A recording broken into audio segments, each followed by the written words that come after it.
We welcome you to another edition of Snap the Pigskin.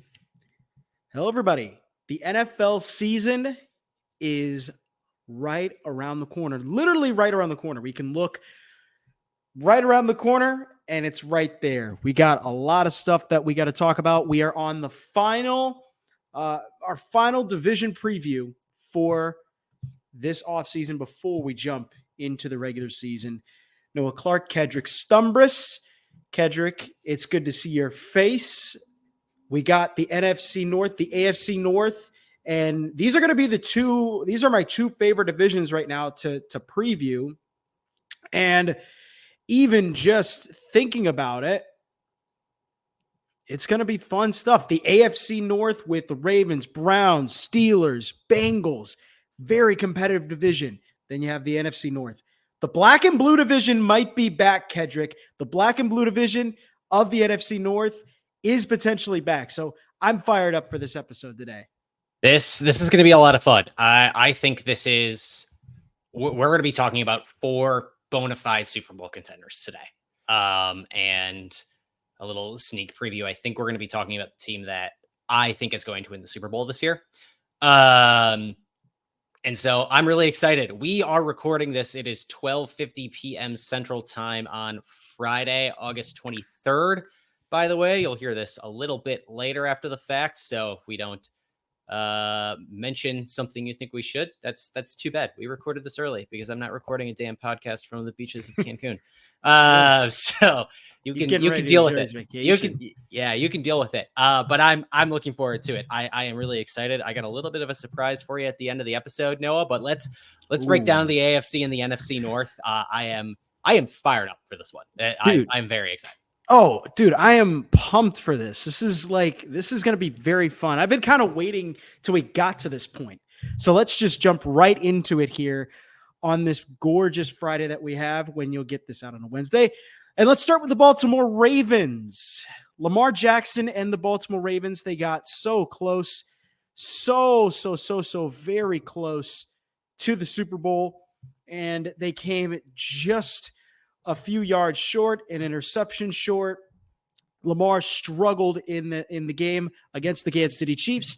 And now the Ravens start back at square one.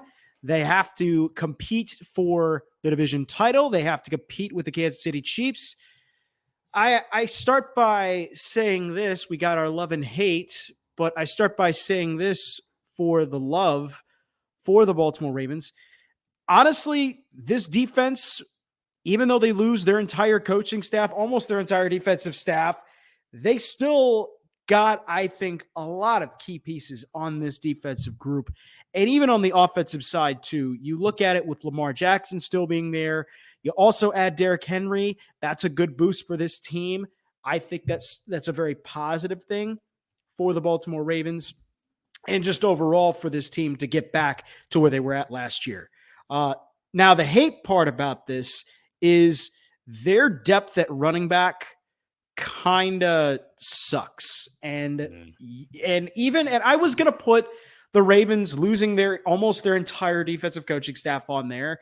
But I think the running back room is going to hurt a lot more because you don't have Gus Edwards. You don't have J.K. Dobbins. Those are two running backs that had very good production last year for your team and the last few years. And now they're both gone. So how are you going to replace that? Well, you add Derrick Henry. You could take some of that off, but they don't really have, after Derrick Henry, a lot of production on this group. I mean, Justice Hill had some moments here and there where he flashed, but nothing really impressive. Keaton Mitchell, same thing. So that's kind of my love and hate for the Ravens. I talked for a long time there. I'll let you get the floor to talk about Baltimore here. Yeah, I know that it's certainly a concern with Derrick Henry's age, his usage over the last several years to come in and try to buoy this Ravens running back room after it loses Gus Edwards to the Los Angeles Chargers in the offseason. But on the other hand, you might get more out of Derrick Henry on a per carry basis given that you have Lamar Jackson back there, right? In the last 2 seasons, he finished first in the league in yards per rushing attempt a season ago, and second in the league in yards per attempt 2 seasons ago, second only to Justin Fields. This is a great rushing attack that you have built there, along with some real weapons with Mark Andrews, who I know was in a recent car crash, but has only a minor injury from what it sounds like from John Harbaugh, and he's going to be okay. Yeah, truly, like, could have been just a devastating blow to a team like this, because he is a huge piece of what they do, obviously. But I think this might be a little bit of a grass is greener, but actually accurate for Derrick Henry in Baltimore. I think he might fit, and it's almost like Derrick Henry is the change of pace back to Lamar Jackson in the rushing game, where Lamar's going to be able to get you a little bit more outside, and Derrick Henry's, I mean, he can bounce you outside, but he can certainly plow through the middle as well. But having some of that load taken off of his shoulders as he gets older, I think is good for him. And like you mentioned, you're going to lose some folks from that defensive staff, but I think your cornerback room might be better coming into this year after this team finished first in defensive DVOA a season ago. You lost contributors in the cornerback room, but you added, I think, better pieces to fill those role player roles. You have Nate Wiggins, who looks, solid, unless he's playing against some of these Green Bay wide receivers in a joint practice. You had TJ Tampa in a signing as well. And I know that you lose Geno Stone, and you lose him as the conference leader in interceptions, lose him in division to Cincinnati. But I think his total number of turnovers will probably regress, because that's just what happens. I think overall, this is a solid secondary for this team. Noah, what do you hate about Baltimore heading into this year? Well, for Baltimore, like the running back core, like earlier. Oh yeah, you mentioned that. Yeah. My bad. Yes. My issue. Yeah. Go ahead. I was gonna say one thing on that with the defense as well. Keeping Justin Madubuike back on that team, giving him an extension, that's a big one too. But now, I'm curious what your hate is for. It is. For me, it is the offensive line cluster situation they have going on. They lost 3 starters on the offensive line coming into this season. And so you have you have some young folks getting ready to contribute. You also have a lack of depth. And then also you have a very unique situation with your offensive line coach. Your starting center, Tyler Lindenbaum, has been out of camp with a neck injury. Sounds like he's probably going to be fine, but like, you have that. And then your other starting player on the offensive line that you did retain. So the 2 players that you did retain starting on the offensive line are a center who's been hobbled with a neck injury. And then your left tackle, Ronnie Stanley, who's 29 years old and who's 13 games played last year, or the most he's played in a season since 2019. And he only played 13. You have Roger Rosengarten, who was on Washington's offensive line last year that won the Joe Moore Award for the best offensive line in college football. He's probably going to be your starting right tackle.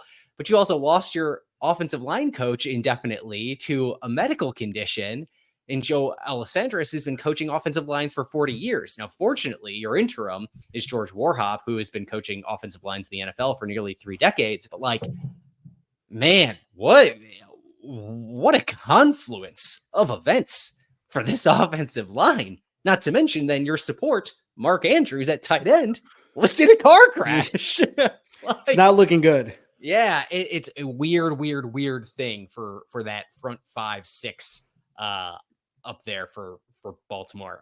Very confusing. Yeah, they're getting also pretty old up there in age as well in that old line as well too. And it's looking at their roster, it's just a mix of like different bodies. I mean, the only other player I think not having Linderbaum is pretty huge, and he's going to miss potentially some time going into this regular season. So Baltimore's O-line, you better hope Lamar can stay on his feet as much as possible, and he better not be running as much, because that is one thing that while Lamar, he can run and he's a very good runner of the football, you don't want him running as much as he should. You want him back there, and especially in Todd Monken's defense as well, and offense, Todd Monken's offense as well, and how fluid they are throwing the ball. So certainly.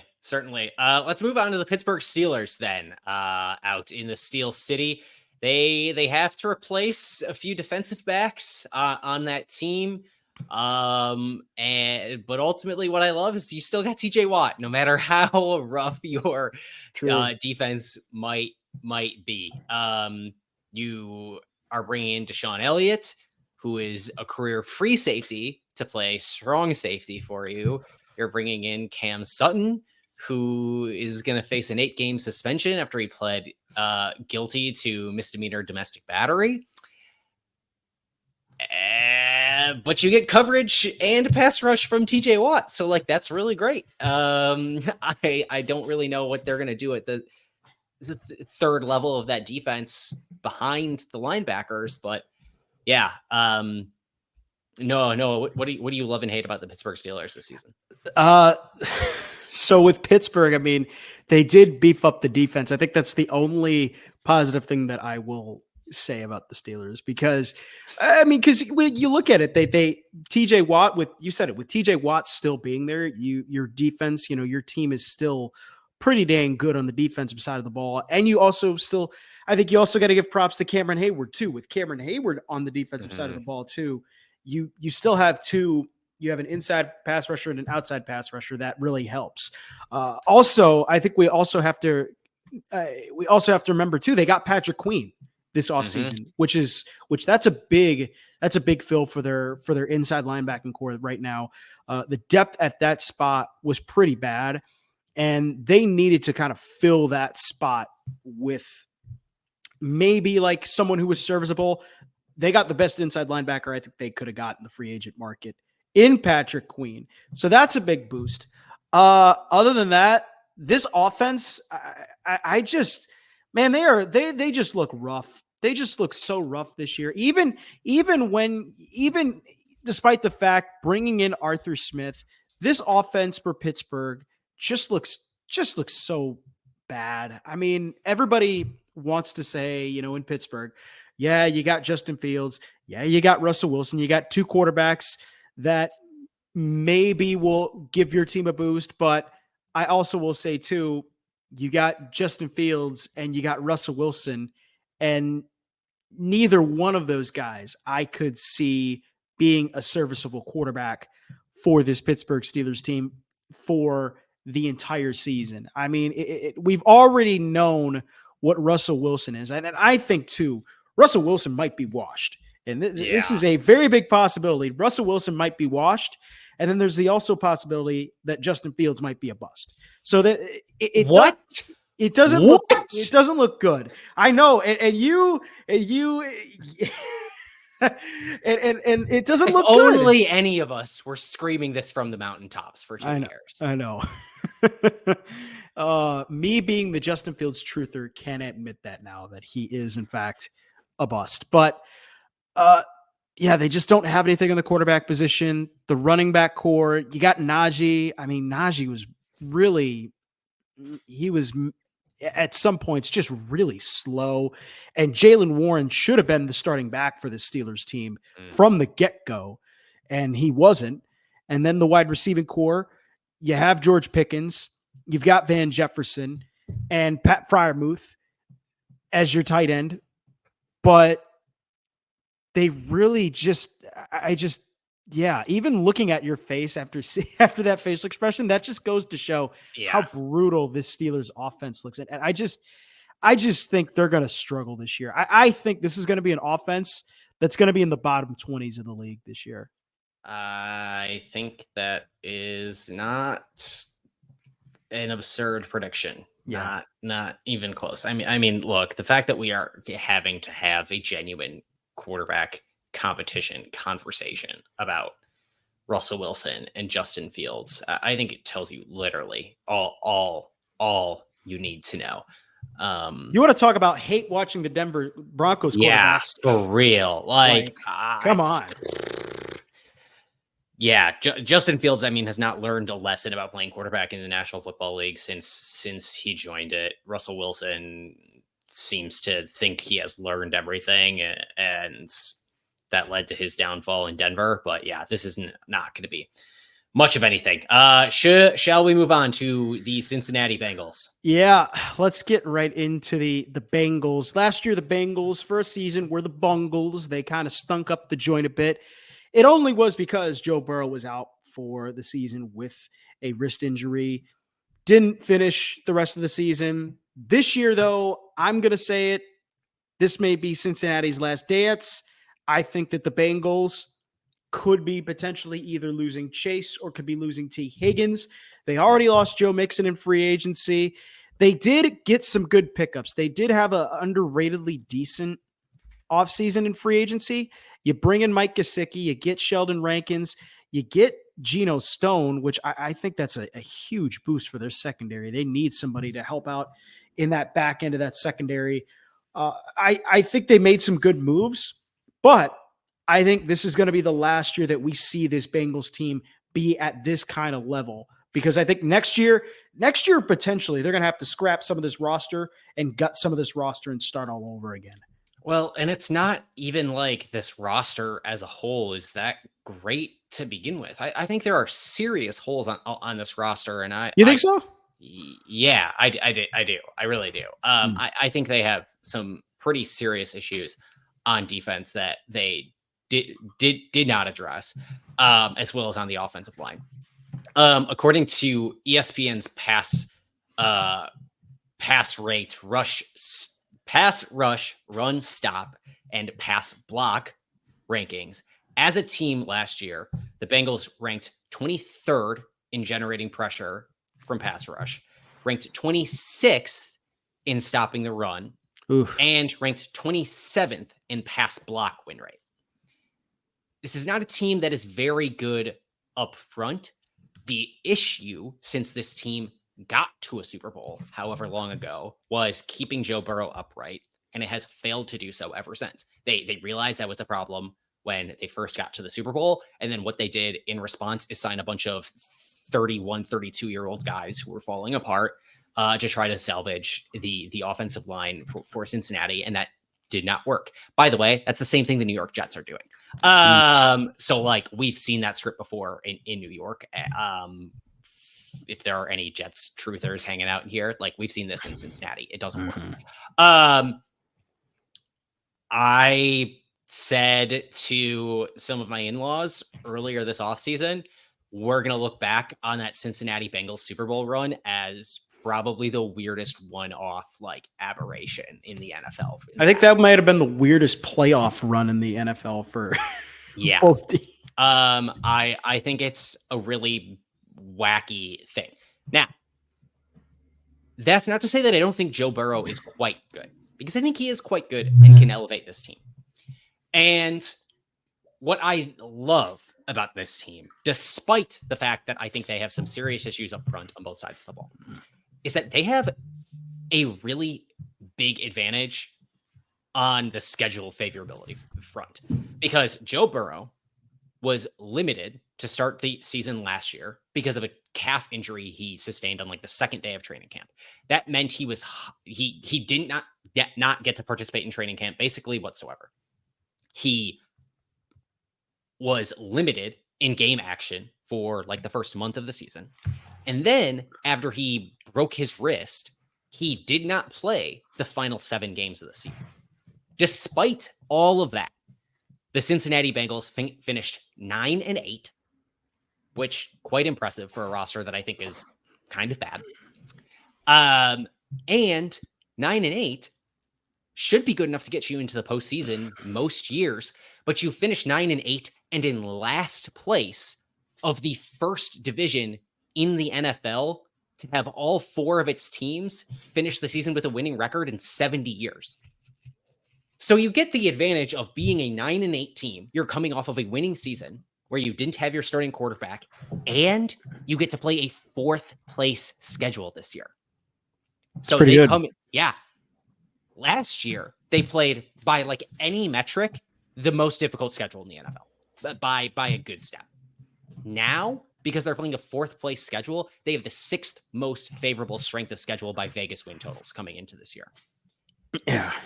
The other contender in your division, Baltimore, might have a better roster, but they're playing a first place schedule. And the Ravens have, by Vegas win totals, the 4th most difficult schedule in the league compared to Cincy's 6th most difficult.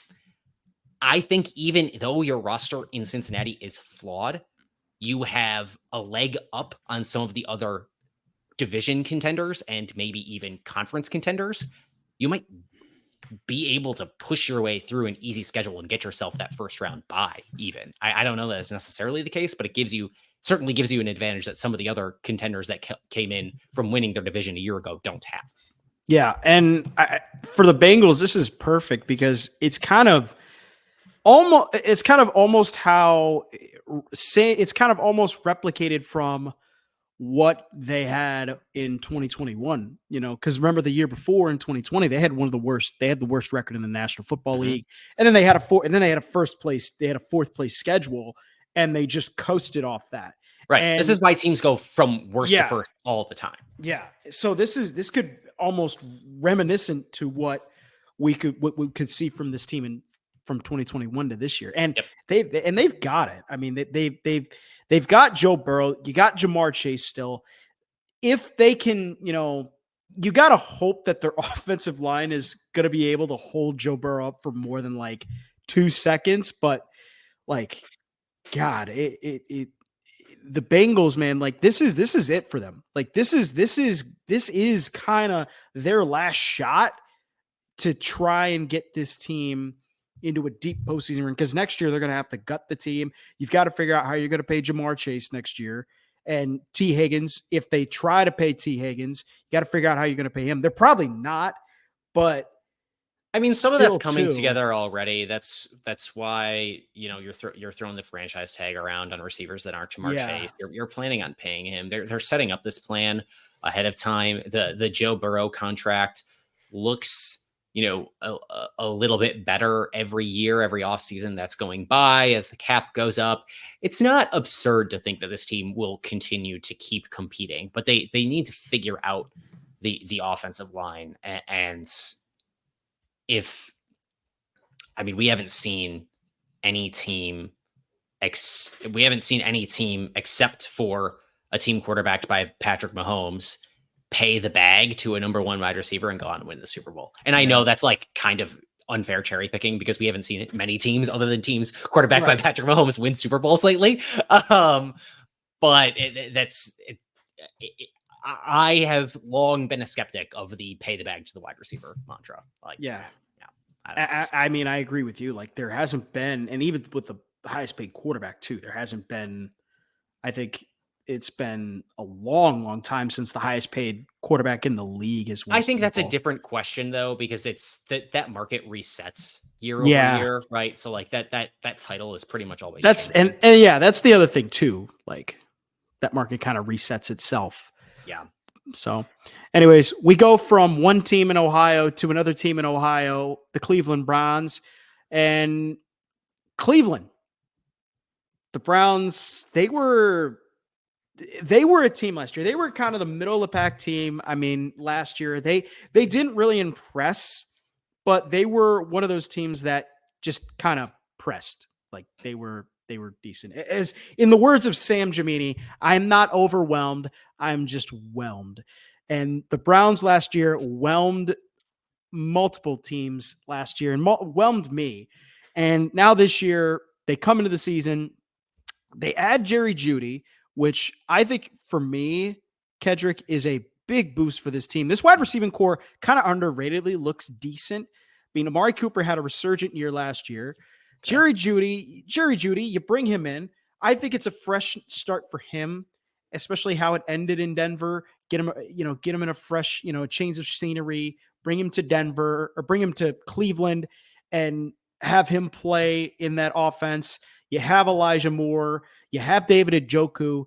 They've got a decent wide receiving core. What is a big issue, though, for this Browns team is who's throwing these guys the ball. And Deshaun Watson, for my hate in all this is just Deshaun Watson, dude. That contract gets worse and worse and worse as as the years go on, because Yeah, it's he one of the just looks rare QB terrible. contracts that continues to look worse. It looks so bad. Even despite the salary cap going up year over year, right? And you don't have Nick Chubb either. Basically every QB contract ends up being a bargain by the end of it, but the Deshaun Watson deal just looks worse all the time because you fully guaranteed the whole thing. And yeah, that's my hate for Cleveland as well, because he had to get his shoulder basically reconstructed in the offseason or last season, whatever it was, in November or what have you. And now he's sitting out days of training camp with just general arm soreness. Like, brother, you're a starting quarterback in the NFL. You're going to have to use your arm and throw a football from time to time.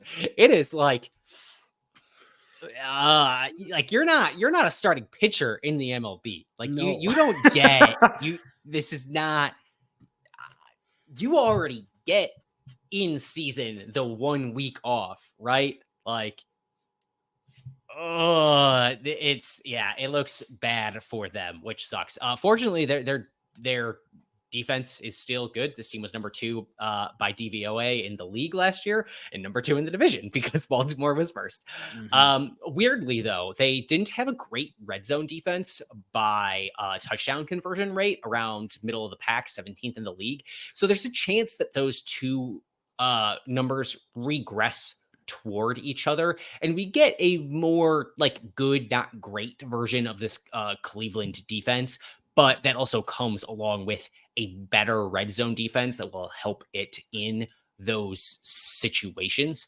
So there's a chance that even if the defense comes back a little bit, it won't be as truly big of a step back because of the at least as big of a step back from a points on the board perspective, because your red zone defense improves just a little bit. So I think there's some hope for Cleveland Air to maybe win through its defense despite its offensive struggles. Noah, tell me, who do you have winning the AFC North, the team in which all 4 finished with winning records a season ago? Oh, this is so tough. I mean, if we're choosing, like, I'll even say this, who's going to be at the bottom. I think Pittsburgh will for sure. Yeah. And like, what is the last time Pittsburgh finished last in a division? Because I think there's a real chance that actually happens here. This also, I think, will be the first year in the Mike Tomlin era that he will not have a winning season this year. Mark it down on this date. Mike Tomlin will not have a winning season this year. I just don't think it's going to happen for Pittsburgh. Now, who wins the division? It's oh my God, it's so tough. I want to go with the Ravens, and I think I'm probably going to stick with the Ravens. But like Cincinnati and Cleveland, man, they're hanging like really close by a thread with the Ravens for that division title. I mean, every year, at least you see a split from one of those two teams.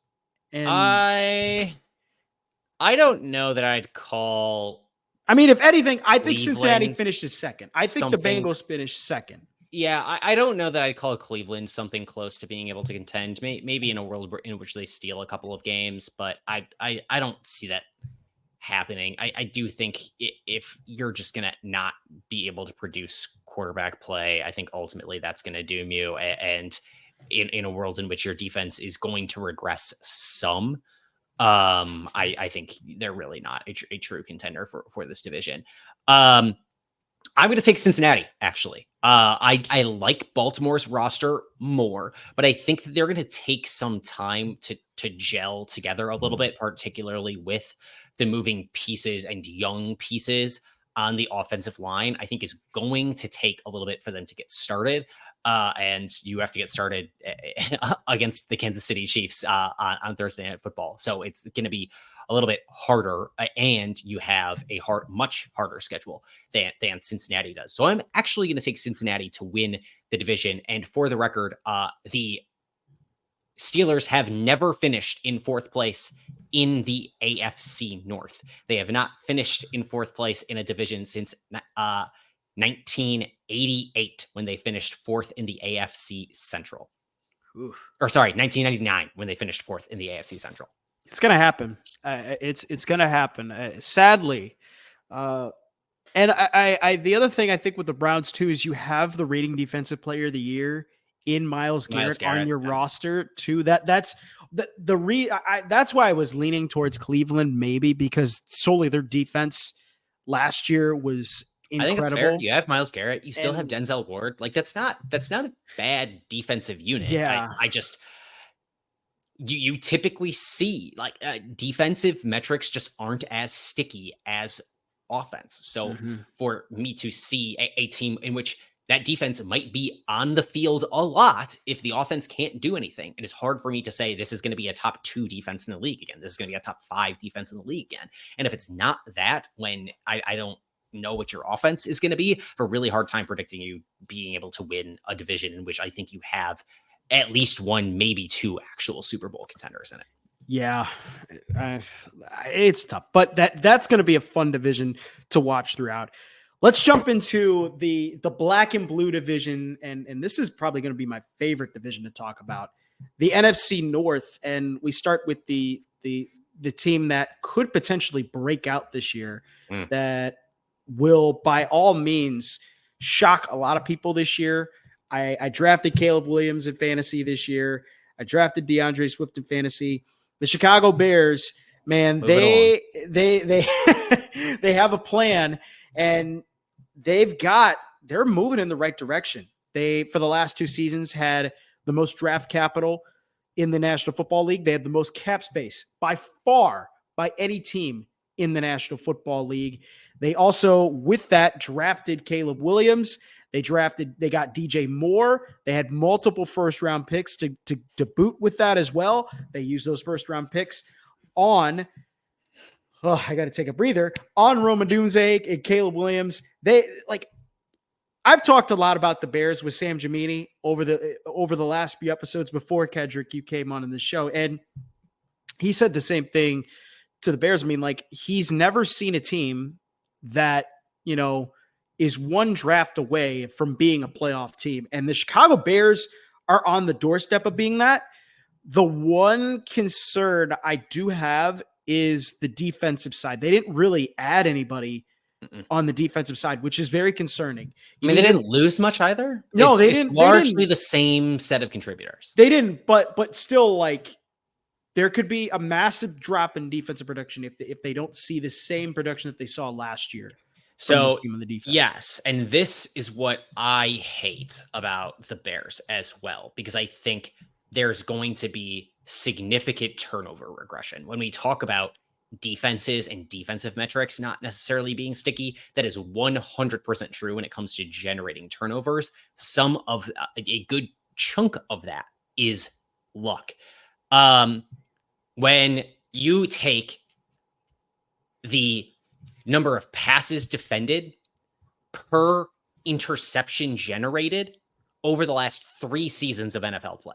And also, mind you, that there is a trend over the last few decades that the interception rate in the NFL writ large has been dropping. So this is me taking a sample of the last 3 seasons in particular, because this number has continued to drop.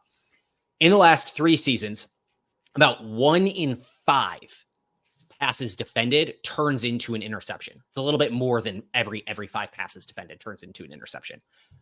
Last year, the Chicago Bears got that number down to 3.7 passes defended per interception. So basically, they had 5 or 6 more plays resulting in interceptions than we would expect by average. And you say, oh, what 5 or 6 more interceptions? That's not a huge deal, but that's 5 interceptions out of the 22 that they had last year. That's over 22% of their interceptions generated. That's a huge statistical anomaly.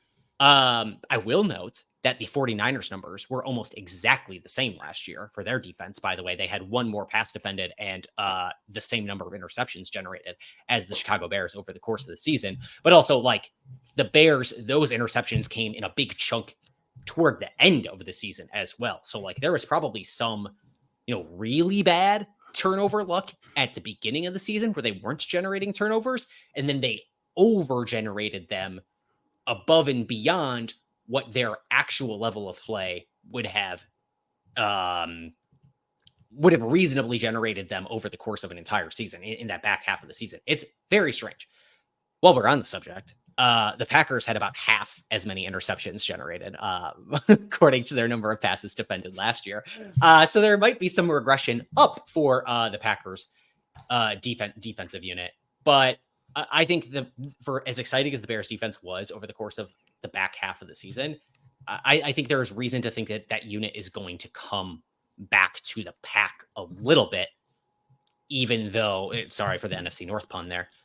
Even though it did look really good in that tail end of the season. Yeah, it is going to be very interesting what the defense will do.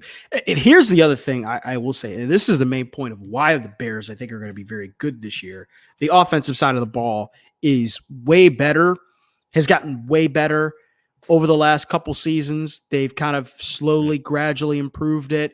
It started with the offensive line. Now that's built from the skill positions, and now you've built it up to the quarterback position. And this team, I think, offensively looks a lot better too in terms of coaching. They go from Luke Getsy to Shane Waldron. Waldron did wonders in Seattle with that offense. This is, I think, for people who want to, I'll say this early, in terms of offensive rookie of the year or rookie of the year predictions, Caleb Williams, I think right now is the number one overall pick is going to be your go-to bet for offensive rookie of the year, and it's no doubt with this roster. Wait, whoa! Watch out there! Don't fall! I've broken your mind twice today. That limb right there. Oh man! Don't break a leg walking out on that limb.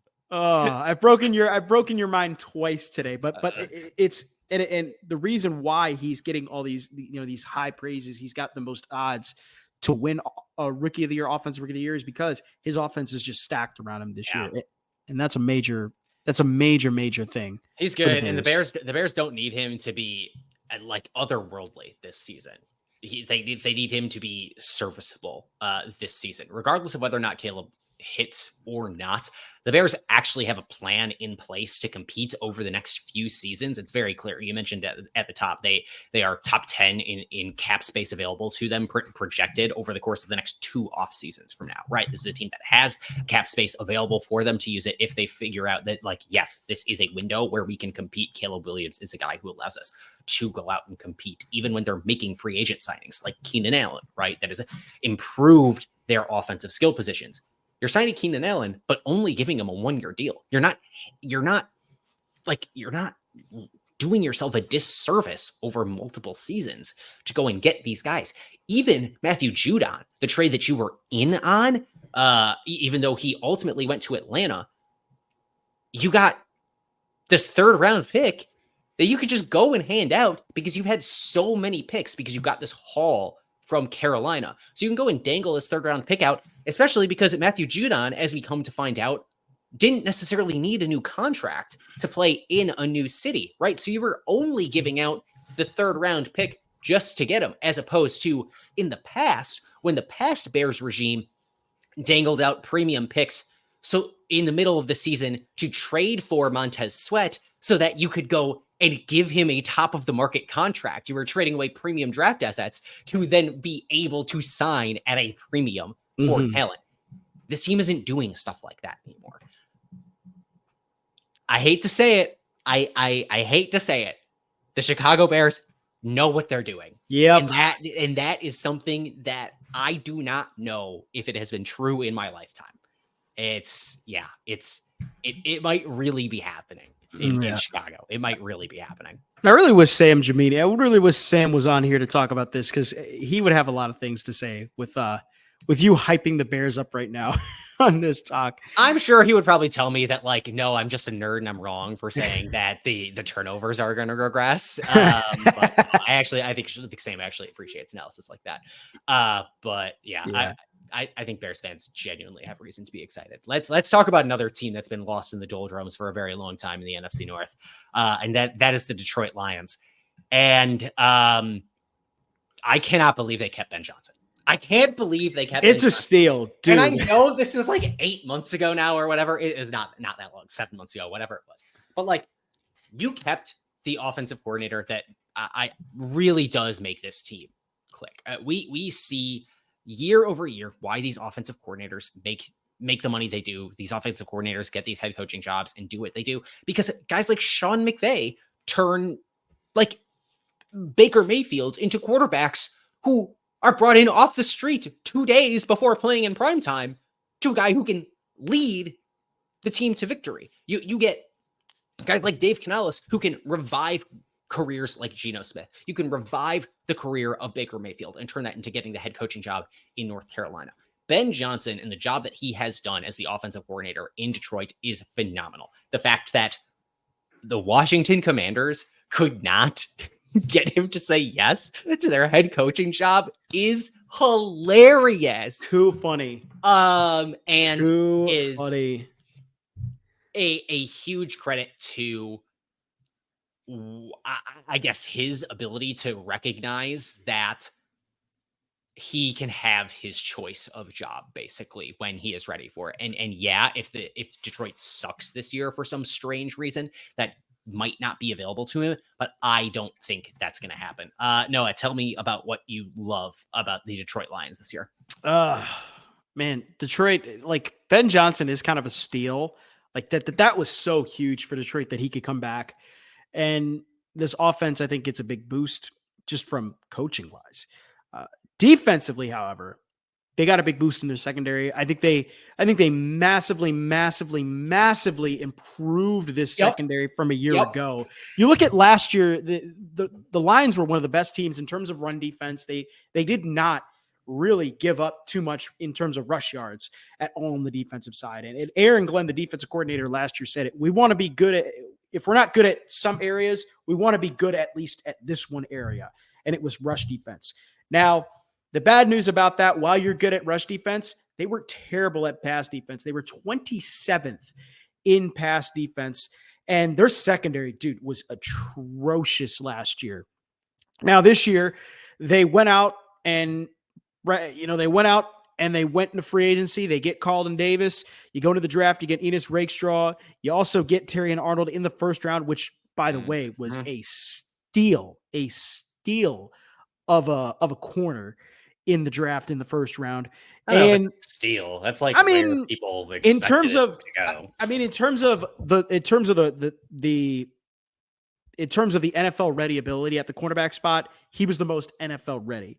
But you pair him with Brian Branch, and I think that you got that, and you had Brian Branch from last year, and that already, I mean, this secondary looks leaps and bounds better from where it was last year. And you don't have to worry about the pass rush. You already got that pass rush figured out. This year, though, it's going to be kind of this, it's going to be this secondary that I think is going to take that big jump. And this defense, in terms of the pass defense, if they can just get to like middle of the pack, like 15, 16, this is a very good Lions defense. And this is a team that, could be favored to win the NFC North, in my opinion. Yeah, I certainly have my reservations about the ability of young defensive backs to step into the league right away and succeed. I certainly have my reservations there, but I know I can't totally talk out of both sides of my mouth on that one when I'm talking the praises of Nate Wiggins in Baltimore and when I'm going to say the complimentary things that I'm going to say about the Green Bay Packers new safeties. So I think that the Detroit Lions did a good job of remaking their secondary into a unit that, maybe isn't going to get carved up like a Thanksgiving turkey against the Green Bay Packers. That's funny because that happened on Thanksgiving. So I guess the only thing that I can really find on this roster that I hate is that you lost Jonah Jackson at guard. I think that's really the only thing that I truly hate about what we see from the Detroit Lions headed into this offseason. He is headed away from Jared Goff to go play for the LA Rams on their interior offensive line. And that's certainly a loss. But that's the only starter they lose on the offensive line. And otherwise, I think they're going to be okay. Noah, do you have any hate in particular about the Detroit Lions? And this is just going to be me as it's just a person. Like, this is, but No, like, you are hosting a podcast with me. We embrace the hell out of haters. Come yes, on, let it out, man. Jared Goff. Jared, I just can't stand Jared Goff, dude. Like, Yeah. that's my biggest hate. Like, dude, Jared Goff. I don't understand. I don't understand how. Like, this is where Ben Johnson really makes his money is with Jared Goff. Like, because Jared Goff was absolute buns at the end of his tenure in the Rams. And I don't know how he got to be so incredibly amazing with the Lions, but it's been because of Ben Johnson. Now, you take that away, I don't see Jared Goff being an NFL starting caliber quarterback. I just don't. And I just think, too, he could be the big reason for why this Lions team could struggle this year if he has any, and I say this, any sort of regression, I think I think, the Lions team struggles. And I just can't. Jared Goff, like, somehow has lasted longer as an NFL starting quarterback than Carson Wentz. And I can't take that, dude. Yeah. It's I mean, ridiculous. like, I don't know if it's by any amount of regression, but like, it's not as if Jared Goff was an elite quarterback last season. He was a borderline top 10 guy. If you chart him by expected points added plus completion percentage over expected, he was exactly number 10 in the league last year during the regular season. So like he's fine, serviceable. I am not totally convinced that a guy like that can win a Super Bowl, but I don't know. Every year that goes by, somebody gets closer and closer to proving me wrong, right? Brock Purdy brought the 49ers to overtime, right? Like I'm closer and closer to being wrong on this every year. But we'll see. Let's talk about the mess of a quarterback situation in Minnesota. Boo-hoo. Because they look, that's a team that I believe they could have competed for a wild card spot this year, and they have just been torn up by injuries, and that is my hate for the Minnesota Vikings. You get one look at your rookie quarterback JJ McCarthy, and now he's out for the year. TJ Hawkinson is out for the first half of the season. Jordan Addison looks like he's going to miss part of this season at the very beginning here, maybe a week or two with a rough ankle sprain. They got problems. Your backup tight end is the ghost of Big Bob Tunyon. That's rough. This is a Minnesota Vikings team that has hit the injury bug hard early on. That's too bad for them.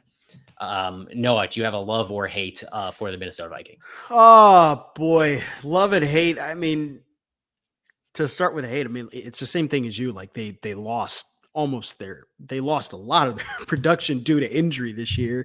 Mm-hmm. And I mean, and it's brutal to say that. I mean, like you don't have Jordan Addison potentially, you don't have TJ Hawkinson, you lose JJ McCarthy, so you don't have now a quarterback right now at the moment that you could go to for the start of this season. And I mean, dude, it's rough for Minnesota, and Kevin O'Connell better be praying every night after every game that he plays this year, because good Lord, that team, I said this even too, that team is going to be hot buns this year. And the only good thing about the Vikings is they're going to probably be in the top 5 for the draft by the time this season ends. The good news is though, and take it with a grain of salt if you want to call this good news, they did put duct tape on some spots that were needed. Running back, I think, was a need that they had to go out and fill. They filled it with Aaron Jones. Quarterback, you have Sam Darnold on your team now as quarterback. You fill that. At least he's going to be there for a year. So that's one spot. You look at the defensive side, they brought in Jonathan Grenard to help out with that pass rush because you lose Danielle Hunter. There's just a couple spots where that were much needed, and they did kind of patch those holes up a bit. But other than that, like, man, this team is going to suck. I'm sorry. Like they attempted to get players that better fit the Brian Flores defensive scheme, which I think is good for them. It's probably what I like the most about what they did this offseason. Last year, the Vikings led the league in plays where they rushed 6 or more players. Despite that, they ranked 21st overall in plays that generated quarterback pressure. So they tried to generate the most pressure in the league, basically, and generated the 21st most pressure in the league. So you bring in some edge rushers who can help you there. You bring in Andy Van Ginkel from Miami, and you bring in Jonathan Grenard from Houston. And that's going to give you an actual pair of pass rushers, and you'll hopefully be able to make something out of that, because you can't be much worse. Given how much you did try to rush the passer last year, you can't be much worse at rushing the passer than you actually were. So I think it's tough. I think Minnesota's going to finish last in this division. And that's tough for a team that I think was really hoping it could be a playoff team a month ago. Yeah, it's kind of shattering, and now like they're going to be sitting last. Kevin O'Connell's better be, every night before he goes to bed on a Saturday night, just be like, Lord, I pray that today that we don't suck. Yeah. And that's the Minnesota Vikings. All right, let's go to our favorite team here on this wonderful show that is Snap the Pigskin. It is time. Yes.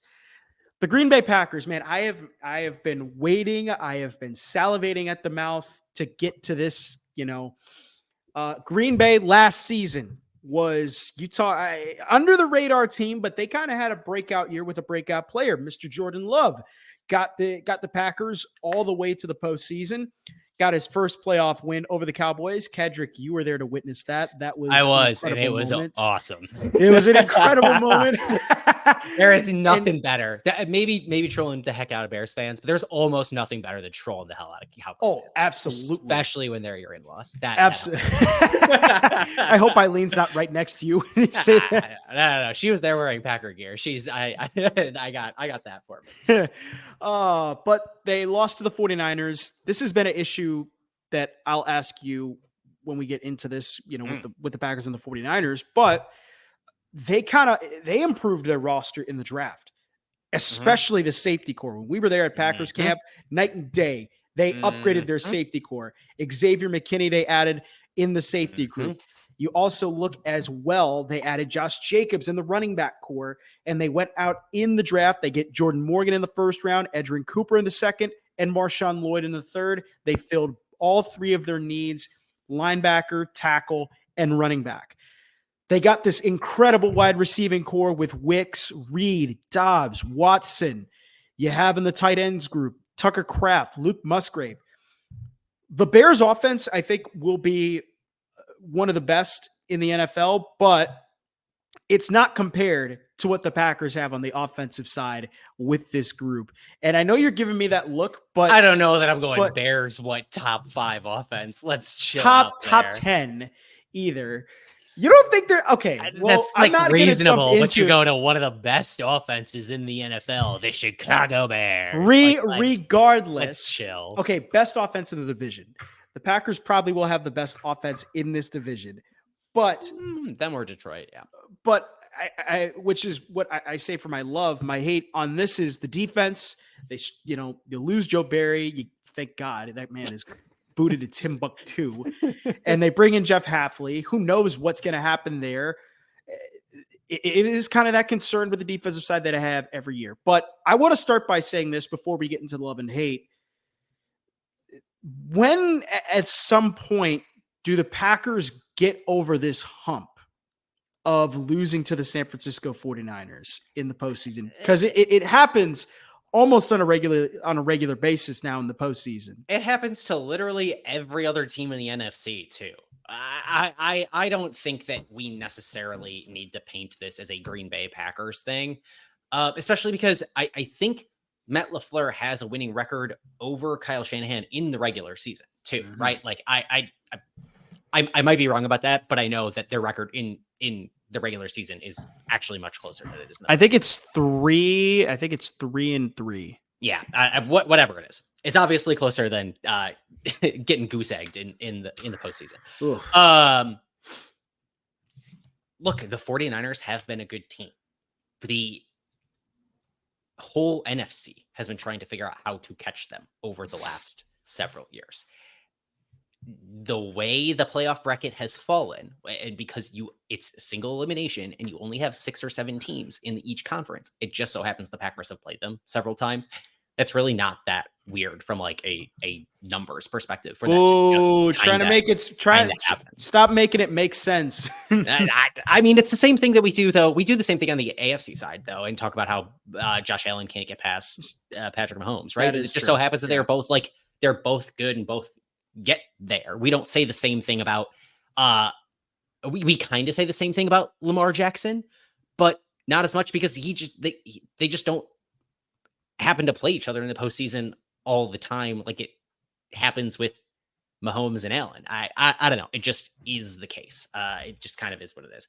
I will go and give my love and hate here, which is loving that the Packers have an absolute embarrassment of riches at wide receiver. Mm-hmm. It is stupid. It is just stupid. The more I think about it, the more it's dumb. And you could make the same argument on the defensive line, perhaps too, with Colby Wooden, with Carl Brooks, with Lucas Van Ness, who Lucas Van Ness needs some work from a polished technique standpoint, but they'll figure that out. They figured that out with Rashawn Gary, who's also there, with Kenny Clark, who's also there. You still have Preston Smith, who is not quite a skeleton yet, but still have Preston Smith.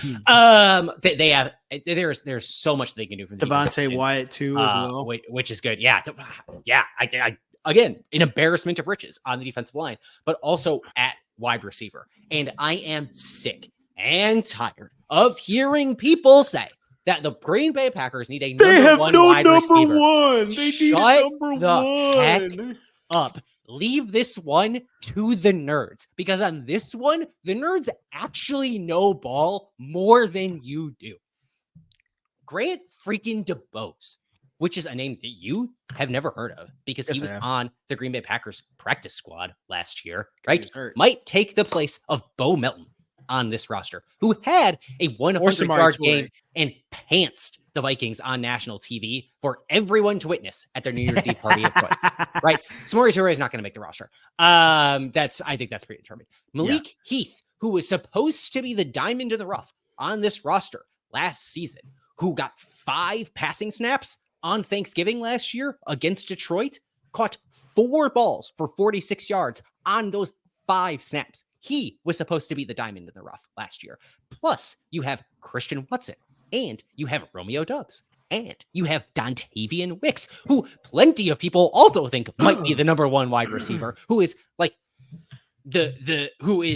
has the route running ability that overshadows everybody. Christian Watson has the athleticism that overshadows everybody, but Romeo Doubs seems to have the connection with Jordan Love that overshadows everybody. Oh, and we didn't even talk about Jaden Reed, who actually led this team in receiving last year. Mm-hmm. This is an embarrassment of gaudy levels of wealth for pass catchers. And I didn't even mention Luke Musgrave or Tucker Kraft. It's absurd. And they're not going to be able to keep everybody. They kept 7 receivers as recently as 2022, so maybe they keep a bunch. They kept 8 in 2018 on the 53. I don't think they're going to do it because I think they need more bodies at defensive back to like just be able to swap guys out when some of the defensive backs ultimately suck. But Noah, this is an embarrassment of riches at wide receiver. It's amazing. Am I over the top? You're not. It's actually crazy. You're like spot on. When you go name searching for some of these guys on Twitter, right? Like you find fans of other teams begging for their teams to pick up guys like Malik Heath if they get cut. That's nuts that we're talking about guys that are going to get cut and people being like, no, he would be a top 3 wide receiver on the Buffalo Bills. And what's crazy too is Grant DeBose last year was part of that Dontavian Wicks, Jaden Reed draft. Mhm. And he didn't even get to play last year because he was hurt most of camp. And the one thing I'd love, he got injured right away. yeah, he got injured right away at camp, so he never really got a chance to play. And I even said too in the draft process, like if he gets a chance to show out, like, dude, he's gonna be a stud. Yeah. And this year, like, he's making up for it in camp. And he then looks awesome in camp. He looks awesome in preseason. Oh my God. And then you have Bo Melton and Malik Heath, and somehow Samari Torre still on that roster, taking up a roster spot. He's just there to be a camp body. Like, it doesn't matter. Maybe he'll stay on the practice squad, but like he's not going to be on this team. I don't think he's really relevant to this conversation. But my God, like, this team is good, like on the offensive side. But I'm curious, what is your hate? You got very over the top about the offense. I feel like there has to be a hate. So Packers team. I do have offensive line depth question marks. This is not my hate, but I do want to mention it. Every team in the league has offensive line depth question marks. But which is surprising for the Packers. I'll say it that much. Yeah. I mean, it's just that they had starting caliber guys on this team a year ago who aren't here because they're starting for other teams now. Right. But if Zach Tom is not ready to go week 1, this is going to be hard for this team to figure out who is going to start at right tackle, because Rasheed Walker is awesome. He's 7th round pick, and he's a starting left tackle in the NFL, 100%. I think you have to say, if Zach Tom isn't able to play, you're going to kick Jordan Morgan out to tackle and not play him at right guard, and then you slide in maybe Jacob Monk to play on the interior of the line. He's gotten good snaps. Maybe Sean Ryan. Do you put Sean Ryan there? Or Sean Ryan? It's one of the two. And I've been encouraged by seeing them during camp and during the preseason. But I think there's definitely questions on the edges for the offensive line. I think they have enough interior depth to where they can withstand injuries, but they definitely have questions about tackle depth, which could be an Achilles heel for this team. But I think the bigger issue is that they do not have the linebacker position figured out. Yeah, I have questions about the cornerback position too. But I think the linebacker position, the inside linebacker position, is the huge weakness for this team in Jeff Hafley's scheme, because a lot of Jeff Hafley's scheme is about letting your defensive backs play press coverage while your defensive line tries to wreak havoc up front. That leaves your linebackers over the middle of the field to try to play a lot of zone coverage and make sure that they make tackles so that a medium play does not turn into a chunk play. So you have Quay Walker over the middle, who has not proven himself to be a disciplined enough linebacker to play in coverage in the National Football League. Mm-hmm. You also drafted a hyper athletic type in Edgerrin Cooper, who looks a lot like your draft pick of Quay Walker, to play next to Quay Walker in this scheme. When you have questions about the Quay Walker type, Edge Cooper's best trait is just getting after the quarterback. That's not what you need these linebackers to be doing all the time right now, unless you're going to feel really confident about being like, all right, we have other guys in the defensive line that will back up into playing some level of coverage, like Preston Smith playing in the flat, whatever. But in addition to Edge Cooper, like, he's also hurt.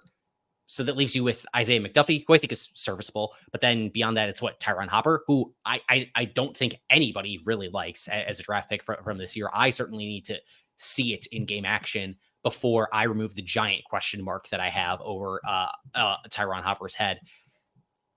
Linebackers, where I have my biggest questions. Look, this defense was not good last year.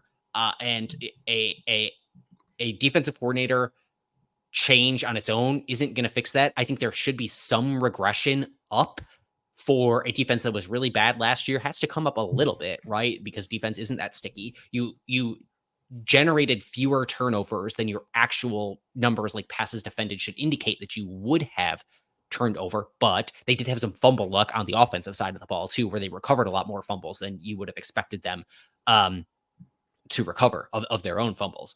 So, like, I definitely got questions on the defensive side of the ball. I think the biggest one is at linebacker, but like I still got questions about the secondary too. I don't know. Noah, what do you think? What is your hate for the Green Bay Packers this season? So like, the hate, it goes towards the defense. I mean, like, you go from Joe Barry to Jeff Hafley. I mean, I don't know if it's going to be a big improvement from last year to, if it's going to be a big improvement this year from last year. But I also think too, you look at it, I mean, Goody knows what he's doing, and Goody knows what to do in this in the draft and in free agency. Adrian Cooper, best inside linebacker of the draft last year, I think in my opinion, was one of the best inside linebackers of this draft. Quay Walker, is a little bit more of a bigger linebacker and more you can put down as an edge rusher to kind of get after the quarterback and try and get home. And then Isaiah McDuffie and Tyron Hopper and Eric Wilson are your other ones. And it's just so, I do think linebacker is a concern, but I do think O-line is also a big concern. It's just, for me, overall, the defense and just what is this team going to look like under Hafley? Because he hasn't been in the NFL in a long, long time. So, and then if you move beyond linebacker, let's look at the corners, right? You have Jair Alexander, who you should be excited about, right? Who was at some point in time, I think, pretty definitively the number one corner in the NFL, but he's played an average of 9 games over the past 3 seasons. On the opposite boundary, you have Eric Stokes, who has barely played meaningful football either of the past 2 seasons. Are they going to keep Keyshawn Nixon in the nickel? Even though I think it is somewhat apparent that Javon Bullard is your better option at nickel, that your draft pick out of Georgia. I think you're lucky that it looks like Evan Williams looks really dang good at safety, playing next to Xavier McKinney. And so although they are young, and so I have to give those question marks a little bit, I think at safety they're probably going to be okay.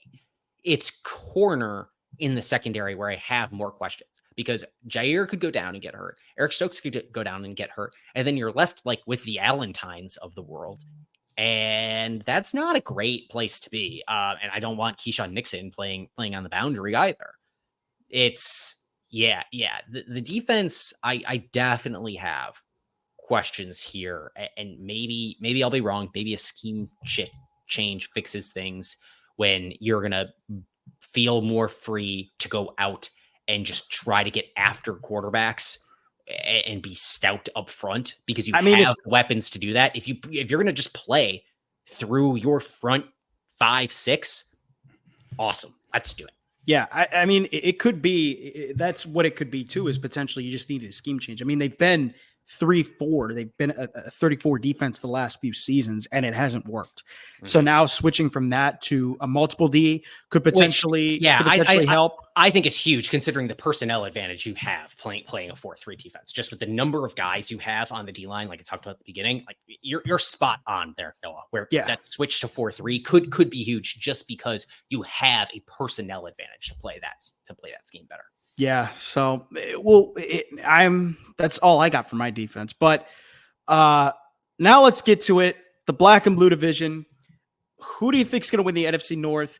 It's going to come down to, I think, the Lions and the Packers for this division. I think the Bears, they're a year off from competing for a division title. I think they'll make the wild card, but the Lions and the Packers are the only 2 teams that I think could compete for this division title. Who you got, Kedrick?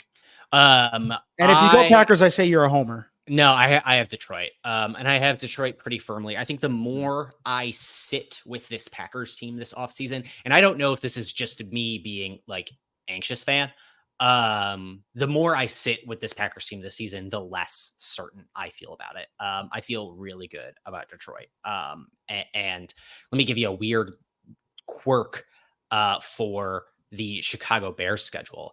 The Chicago Bears do not play a divisional opponent until they host the Green Bay Packers on November 17th. Mm-hmm. They don't play a single divisional game until November 17th, which means that in the last 8 weeks of the season, they play 6 divisional games.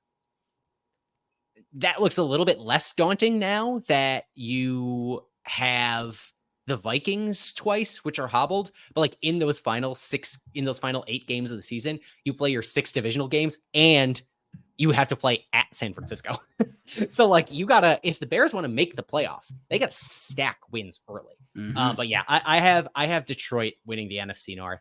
I just think they're more complete than the Packers right now. I have fewer question marks about them overall. That was a defense that finished 5th in offensive DVOA last season and 19th in defensive DVOA last season. And I think it's probably a little bit better on the defensive side. Well, the Packers finished 6th in offensive DVOA. They finished 31st in defense.